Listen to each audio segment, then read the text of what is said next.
Hi, we have Divya over here today. Divya is going to join IIM Bangalore this year. She is a graduate of VIT. She has been working with Cisco for the past 3 years.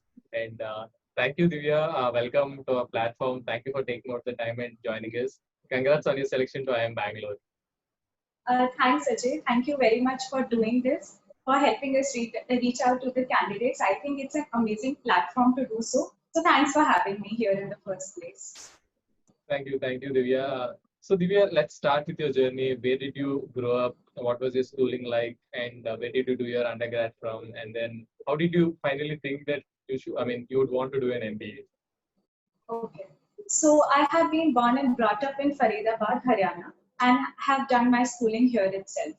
So in my formative years actually helped me a lot shape my personality and turn me into the person I am today. So I was very active in debating and any kind of stage activities, drama, etc. And apart from that, I was academically good. I won't say the best, but good. But yes, in class 10th, I went on to become one of the state merit rank holders in the 10th board examination. So I was felicitated by Haryana government. Post that, I went on to do my BTech in Electronics and Communication from VIT Vellore. I think which has been a very enriching experience in my life because moving out of my home, it was very different. I became very dependent, got a chance to interact with a lot of people, come to know a lot of cultures. I think which really helps you shape up your personality, become more holistic in that way. And moving on to my college, I realized very early on that I'm very interested in networking. And this is one subject which really interests me. So I shortlisted a couple of companies and went about them. And gladly, I could get an internship at Cisco Systems. So we were around 2 to 3,000 students who sat and only 25 got in. So I was lucky enough to make it to Cisco internship. And I think that was a major, that those years from my internship to 3 years now kind of really helped me broaden my perspective. I got to interact with people in a lot of profiles out there.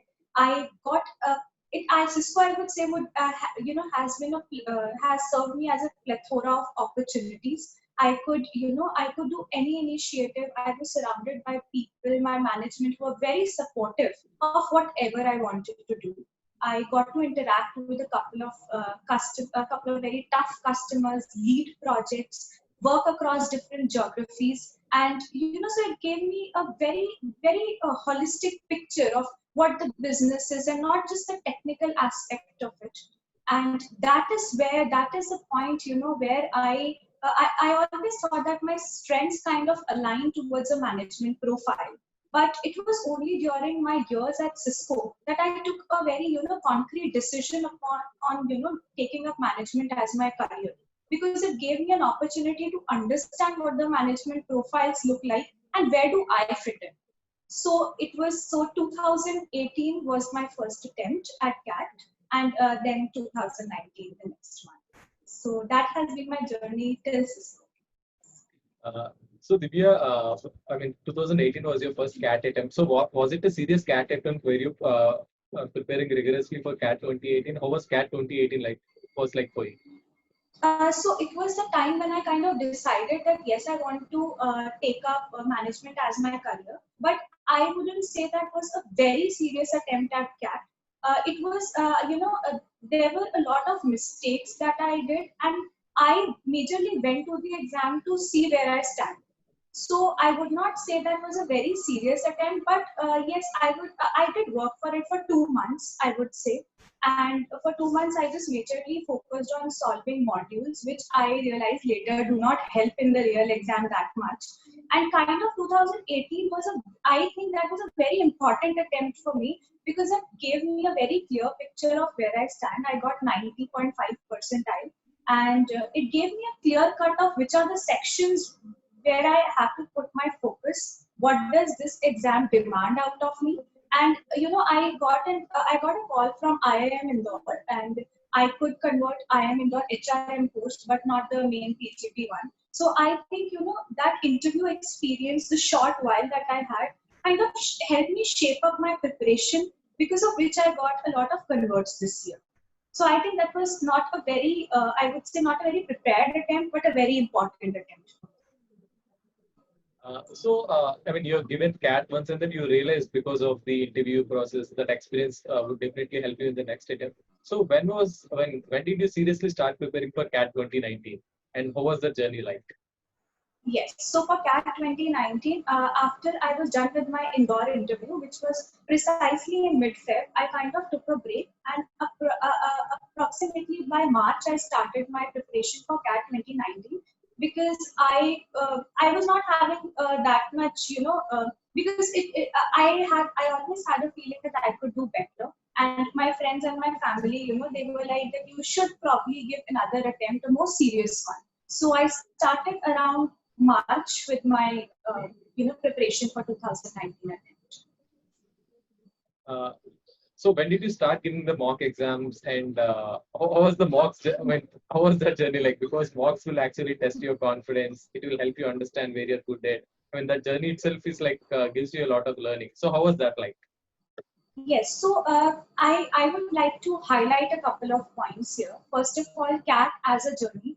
I would, after giving 2 attempts, I can really break it down into some concrete parts. So CAT for me breaks down into 3 parts. The first is the psychological preparation, which most of the aspirants or most of the people don't consciously give attention to. The second part would be the CAT exam as a 3-hour paper with all the 3 sections, verbal, VILR, and quant, as I would say. And the final and the most important lap of the journey would be your interview and your VAT PI preparation. So I would like to highlight all these 3 sections in the same order.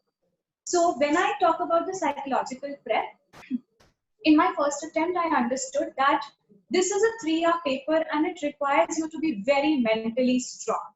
You have to take the grind of the exam. So you need to understand what the exam demands out of you. And most importantly, it gets difficult for the candidates who are working, because we're out of that phase of giving long sittings to our studies. So sitting there for 3 hours with utmost focus, you have to prepare your brain anything for it. The second most important part is the mental toughness. I mean, the sections come and they can be very tough. So, even though you give a mock, it is a mock. But when you sit in the exam, there are a lot of things that are going in your head. Many people sit with 1.5, 2 years of prep in the exam. So the pressure is immense. But still, how can you look at the exam objectively? Many candidates, even I got very emotional with the CAT 2018 attempt during my attempt, and I was not able to handle it the way I should have. I did not look at it very objectively as I should. So I think that there are a couple of points that we have to do very psychological. We have to prepare ourselves psychologically for that 3-hour paper, develop that mental toughness. Even if we are there in the exam and things are not going according to how we planned, we should be able to maintain a calm, believe in ourselves, believe in our preparation, and go on about it.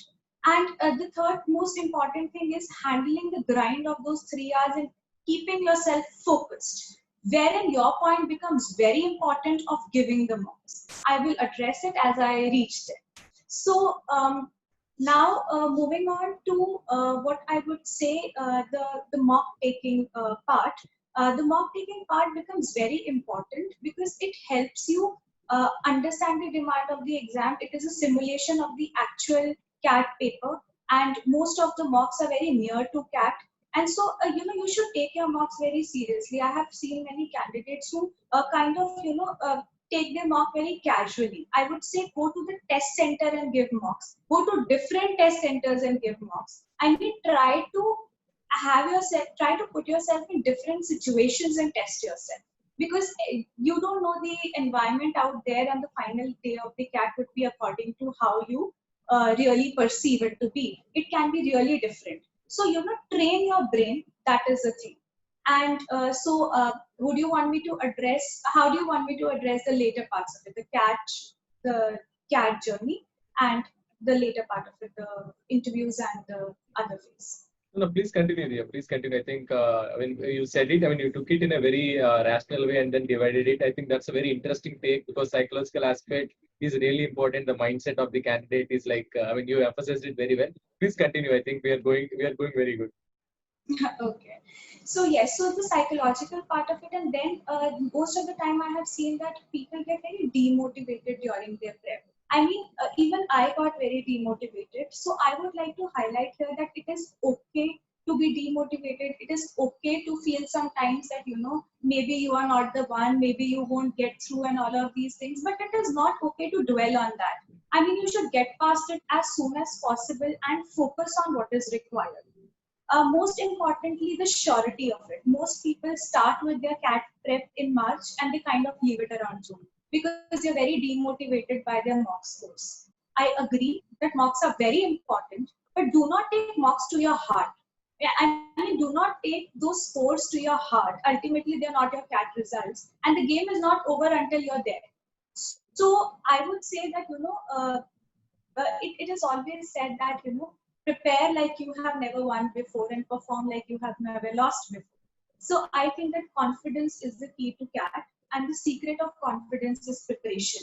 So I would quickly jump to now the preparation aspect of CAT, moving from the psychological one, that how I went about the three sections that were verbal, GILR, and quant.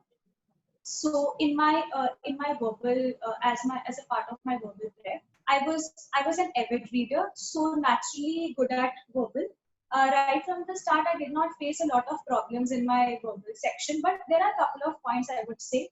Hindu newspaper, the editorials are the key. It helps you form an opinion, very important, but it also helps you enhance your vocabulary, get a different perspective, and the articles that are there are from eclectic sources. So Hindu is imperative for anyone who is going for a CAT prep. The second thing is that many people I've seen go for novel reading. I would not recommend it. Even if you're not an avid reader, you can ace CAT just by giving sectionals and ample number of marks. Because what happens in novel reading, I would say, is that during novel reading, it's kind of a passive reading. You don't test what you have inferred, you don't test what you have comprehended, and most importantly, you pick up novels of your own interest. But CAT is not going to be like that. It is going to they're going to be very dry genres, so which may appear dry to you. So it is very important to read from eclectic sources, and whenever you get time, give a sectional. That's what I did, and the analysis of the sectional is very important. So what I did was I used to break down each and every RC into the genres. For example, there are 4 RCs that I did in a particular sectional, 4 or 5, and I used to break it down like, this was from financial genre, this was from maybe, science and tech, this was from this particular thing, and I used to analyze over sections that, okay, maybe I'm not very comfortable with politics, maybe I'm not very comfortable with economics being an engineer. So these are the articles which I'm finding difficult to comprehend. So I went about reading them a lot and then getting back to the sectionals again. So that was my verbal part. Moving on to DILR. DILR precisely, I feel that, tests your decision making process. Very important. So the decision making part of it, that, you see a set and you know that you're going to do it or you're not going to do it. You move on to the next step and, taking that decision that this is your comfort zone or this is not your comfort zone. So how do you get to that decision making is, as you mentioned at the very start, by giving ample number of marks. When you give sufficient number of marks, it's the time you understand that, okay, I am comfortable with these kind of sets and I'm not comfortable with these kind of sets, and you kind of make a judgment of the paper that yes, it is tough, so I'm going to do these many questions and how to go about it basically.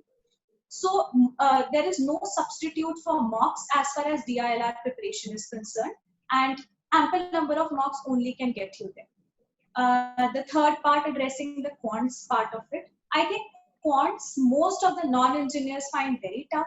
They think that engineers have an edge to it. I don't agree. I have had so many friends who have struggled with quants being engineers, and even I struggled with it for a while. Why I say, because see that you address the quant section towards the very end. First there is verbal, then there's DILR, then there's quant. So by the time you reach to quants, your concentration levels have already dipped. So you're not very attentive when the quant paper comes in front of you. So what I did was my accuracy was getting low. I mean, I used to make higher attempts and the accuracy part was falling down. So what I did was I tried to solve quants during my prep towards the end of the day. I kind of trained my brain to take quants whenever it is very tired. I tried to reduce my number of attempts and focus on whatever I do should be right. And in the final CAT paper, I think I attempted just 19 questions and I got 18 right. So I think that is about the working on it. And that is all about the CAT as a 3-hour paper. I think So very well yes. explained about the three different sections, and you spoke also about that. I mean, we feel bogged down by seeing the cat. I mean, by seeing the mock scores. It's okay to feel depressed, or it's okay to feel emotional about this score, but then it's not okay. Take a rational look at it, analyze the mock, and then see where are you going wrong. Because when you're taking a rational look at it, that's when you're giving yourself a chance to improve, right? Because otherwise, you're just seeing the score. You're just feeling that. I mean, I did not get a good score, but it's always better to take a rational look at it, analyze it, like you, I mean, like you mentioned, I mean, analyzing is very important because that's when you know what to pick up, what not to, where are you weak at. I mean, that's very well explained, Divya. So, Divya, you're giving your CAT. How was it on the day of CAT? Because you prepared, I mean, you prepared also from the mindset aspect of it. And I think you're, I mean, I'm most probably feeling that you're giving your CAT also like another mock because that way you'll be under less pressure. So, how was it on the actual CAT day for you? So I think you have picked up the point very accurately, Ajay. I would like to add here that my mindset of preparation was that I should give so many mocks that the final test paper should appear like a mock too.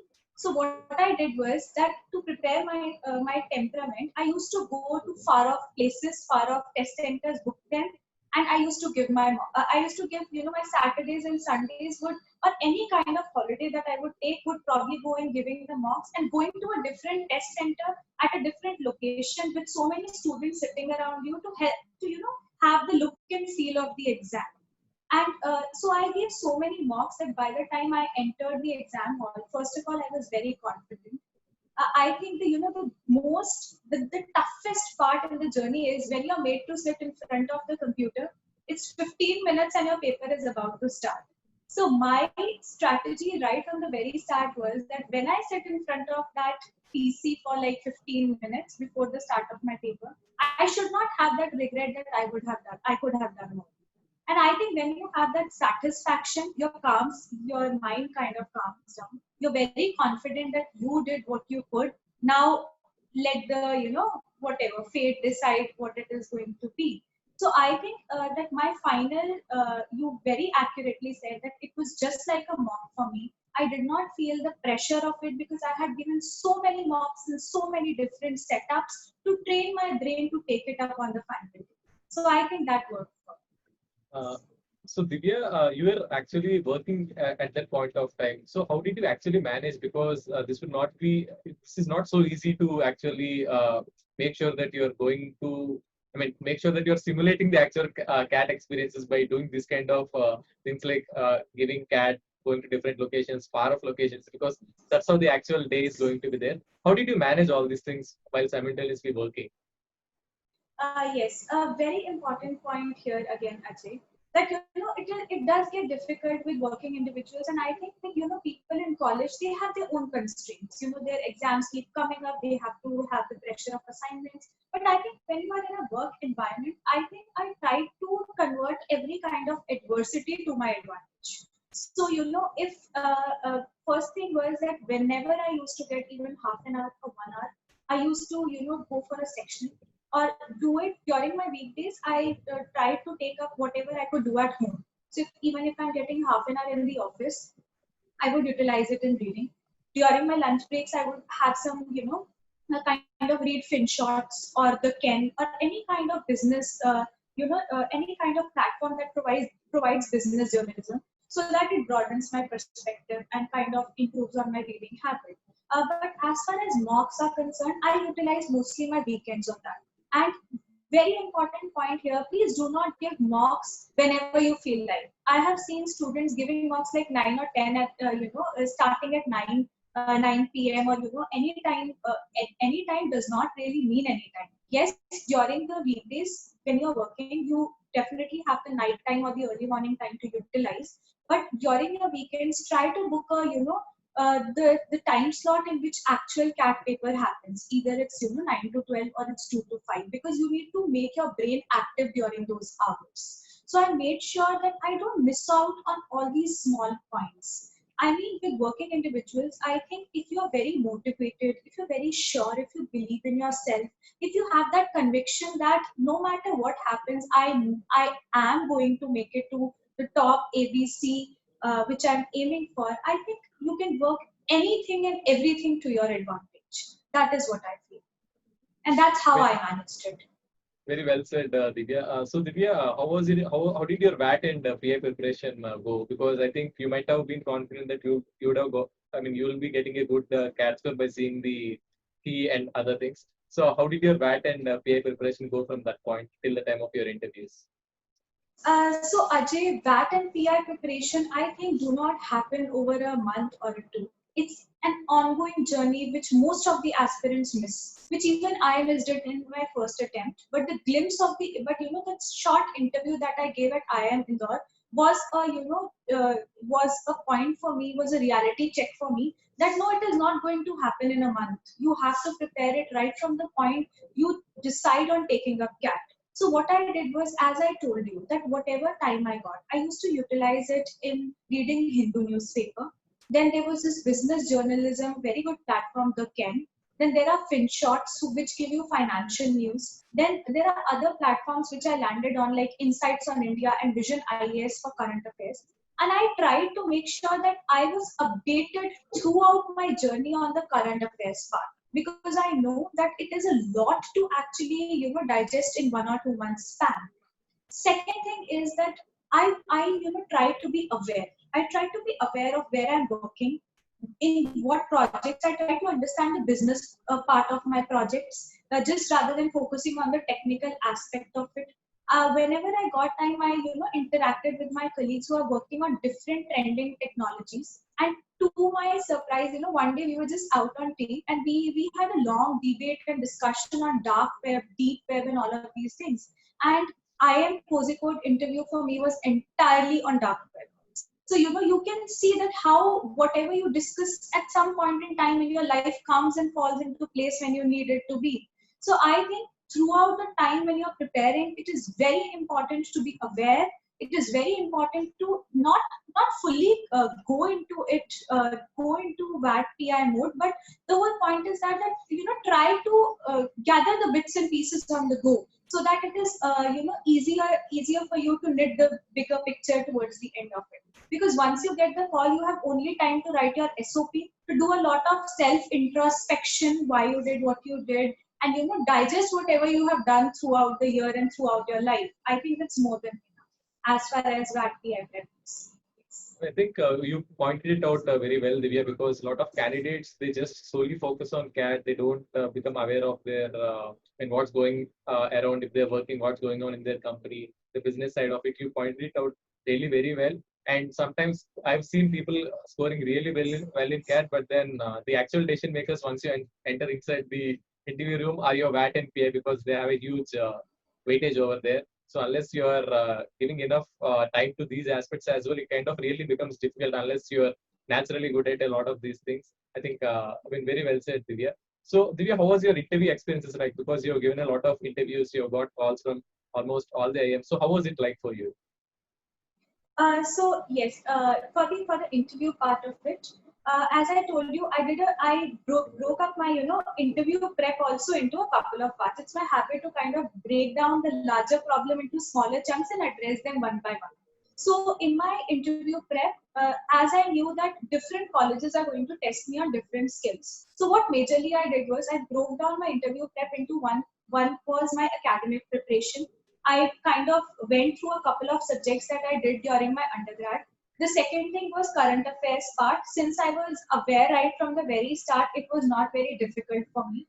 The third thing was preparing for my job ex. I think again I was aware about the different technologies, about what is going on, so it was easier for me on that as well.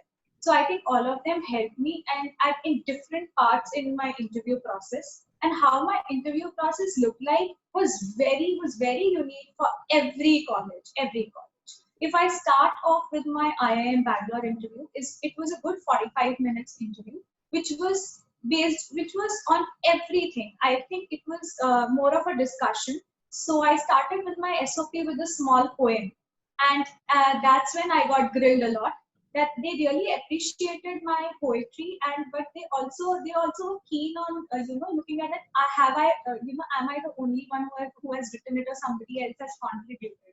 So it took me a while to make them understand that yes, these are my thoughts and this is my poetry. And it went on to the decisions that I took in my life, to a lot of job X questions, to whatever I had written in my SOP. Everything was discussed, to whatever initiatives I've done, to what kind of projects I do, to what kind of role I play at my workplace, and how critical is it. So it went on from like everywhere to everywhere. I would say it was a very healthy discussion. And then jumping on to some of the interviews which were very unexpected. So, I would say that IIM Indore interview for me, it was very technical. They discussed, a lot of Google Maps and electric vehicles, automatic cars, and the technicalities of it. A lot of geography also. They questioned me a lot of geography from I don't know where, but I think what they were looking for is that how I handle those questions and how I approach those questions logically. That was being tested.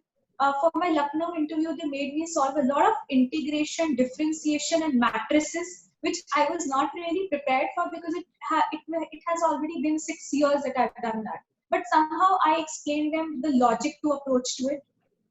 Then it went on to my Code interview, where they questioned me a lot on dark web, deep web, as I mentioned before. And after that, since I was active in doing CSR activities, it basically went on to the 2013 Companies Act. What were the changes about it, and a lot of things to it. And the most important question in all these interviews was, why MBA? Why that particular college? So I think the research about yourself and about what you want to do, where you want to do, really helps. Yes. I mean, yeah, very interesting. I mean, you had very interesting experiences in your interviews, Divya. But then candidates who, I mean, aspirants who are listening to this, don't get frightened by this. It's going to be around you, what you have done. Are you aware about the things that you are involved in? For example, Exactly. Divya was working in Cisco, and then she was involved in CSR activities, and then she's an ECE grad. So questions will be around this. It's not that anything you have to answer. You don't have to know everything under the sun, but then you definitely have to have an idea about the things that you are involved with. So Divya, yes, I would like to add yeah, here that yes, please don't get overwhelmed by it. It is completely going to be around you. Even the current affairs are going to be around you. And whatever are the random questions that are thrown at you, it is just to check how you can handle pressure and how you can approach them logically. So very valid point, Ajay. I would highlight it again. Yes. thanks, Divya. So, Divya, I mean, cat is a kind of a long journey, and it kind of sometimes you get. I mean, sometimes it's difficult to have that kind of a motivation. Sometimes you feel that you might not be able to make it. So, what kind of support you had, be it from your friends or your college seniors, especially your family? So, just take us through the support that you had received from different quarters. Yes. So I have been really lucky, Ajay, that I have a very supportive family. My brother and my parents, they were really supportive of my dreams, and they wanted me to do big.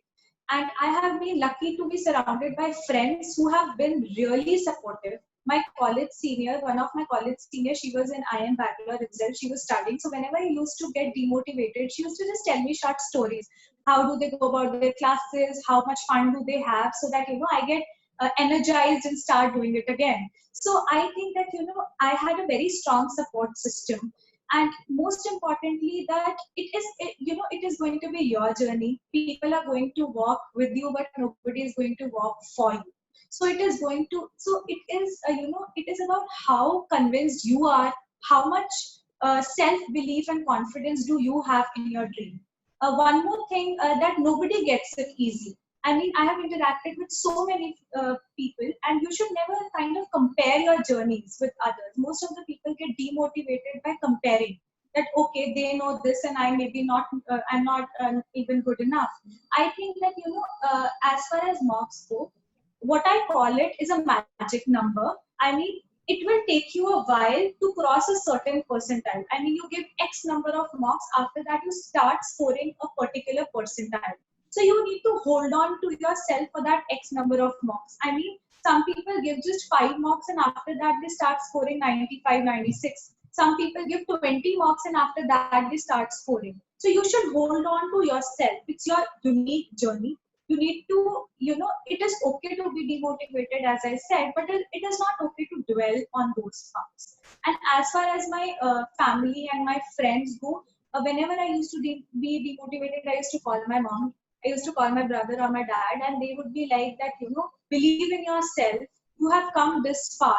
You have not come this far to give up. You have come this far to actually move ahead, and you're going to definitely make it. So I think that my friends, my family had more faith in me than I had in myself. I think which, worked wonders. I think, yeah, thanks, Divya, for pointing out about, actually, I mean, you said it very well that sometimes you lack the motivation, but then the words that you hear from your family and all, it kind of helps a lot. And you very well told about the journey, that it's your journey, but then it's better that you're taking the help of your friends. For example, let's say you can take the help of your friends while you're preparing for your PA. Let's say you needed help for preparing about your undergrad. Definitely, these people will be able to help you out over there. So have friends, have that support system, because sometimes it will be difficult to actually come out of that situation because of the mock scores or maybe some other things that are happening. So Divya, you Yes, shared, yeah, yeah, Divya, please. I would rightly, as you rightly pointed out here, that have a support systems, surround yourself with the right people who believe in you, who can uplift you at that point in time. And I was very lucky enough to have such seniors, friends, and family. And I think if you do not have, try to find out people. People are very supportive. I have seen. If you really want to do something, everyone helps. So yes, just reach out. Yeah, I mean, yeah, very well said, Divya. I think these days people are also available because right now we have platforms where you can actually reach out to people, and people are actually ready to take out the time and to help out if you are serious enough. So definitely reaching out helps. Divya, you have shared some pretty good insights. I mean, the way you have broken down your journey and explained things in detail, that would really help the aspirants. Do you want to add any other points which would help the aspirants in their journey?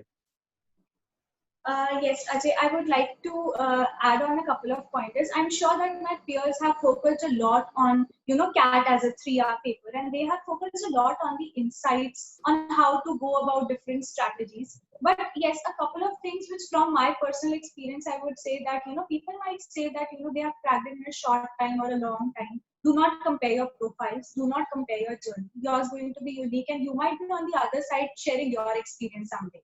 So that is very important. The second thing is that prepare yourself mentally, which is mental part of the preparation is ignored by many. But please pay proper attention to it. The three ways I would put to CAT are, you should have seamless first. You should learn more. You should have this thirst to learn more and know more. The second thing is that tireless hard work. You're bored by verbal, go on doing DLR. You're bored by DLR, go on doing quant. If you do not want to do anything, just read something that takes you forward. Just be in that process of the preparation. And the last part is infinite patience. You might do anything and everything, but still things might not work for you. It is completely okay. Every aspirant goes through that. Every aspirant has seen 60 percentile also, and 95 and 99 also in their marks. So, believe in yourself that you are eventually going to be there, if not immediately. So I would like to focus on the, psychological part of it or the mental part of it, because that is very important. I've seen many candidates give up during June, July, and August. Do not do that. Give ample number of mocks. Test yourself in different scenarios, because that is what is going to give you an idea of how it is going to be. So yeah, that's what I would say about CAT as a tool. Thank you, Divya. I mean, you said it very well. You've broken it down. And also, one important point that Divya mentioned that definitely you should be focusing on is not getting into the comparison game, because that will actually ruin your peace and it will not let you rationally prepare. Because when you're comparing, everyone's starting point is different, everyone's journey is different, and not everyone, even the education background that they had or the families that they come from, is going to be different. So you're on your own path. And also, when you're preparing for CAT actually prepares you to be better at your MBA, because all the verbal part, all the reading comprehensions, because you're preparing yourself to read those long case studies when you're going to do your MBA, and then quant, DILR. These all are really important, because as managers, you will be faced with lot of data. So you're actually getting prepared for that. So keep that long-term view in your mind. You're not giving CAT just to get into an MBA. Your intention is to complete MBA. It's not just to get into the school. So when you're having that long-term perspective, definitely you will feel even more motivated and you will be able to look at these things even more rationally. And thank you, Divya. I think you've broken down all the things very well. Definitely, someone who is preparing this year or someone who is going to look at this even after a few years, definitely they'll be able to take a lot of things from whatever you have said.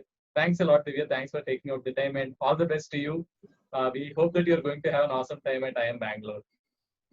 Thank you so much, Ajay. I think thanks a lot for doing this. Thanks a lot for helping us share our learnings, whatever little we had during this journey.